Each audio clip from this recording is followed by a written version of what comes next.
buat apa tanya ke dokter kalau hanya cuma dikasih solusi, disuruh ke rumah sakit. Halo, ketemu lagi dengan saya Dr. Rudi Hartono. Ini ada yang memberi komentar. Sebelumnya ada yang bertanya nih, anaknya gizi buruk dan stunting.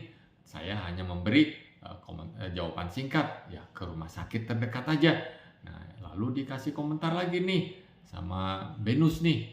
Nah, lalu buat apa tanya ke dokter? Harusnya kan dokter kasih saran nih, kasih vitamin atau makan apa gitu. Ya, benar juga sih ya pendapat ini. Nah, perbedaan pendapat itu satu hal yang biasa aja. Nah, kenapa saya memberi komentar harus ke rumah sakit, tidak memberi saran vitamin apa, makan apa? Ya pasti orang tua nih ya udah kasih makan nih. Ya nggak mungkin orang tua hanya membiarkan aja.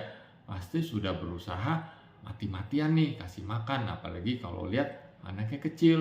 Nah, mungkin juga udah kasih vitamin.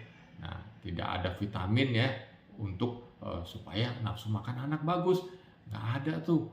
Kalau ada itu namanya termakan bujuk rayu iklannya. Nah, jadi kenapa saya menyarankan ke rumah sakit terdekat? Karena ini kalau udah gizi buruk, apalagi stunting, itu harus dievaluasi sama dokter anak.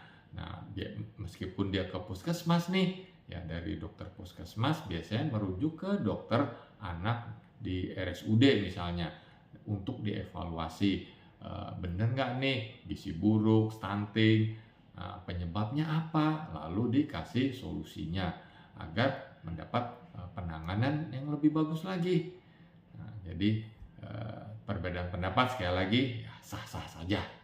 Semoga jawabannya ini berkenan ya. Jika video ini bermanfaat, silakan share ke orang lain. Salam sehat.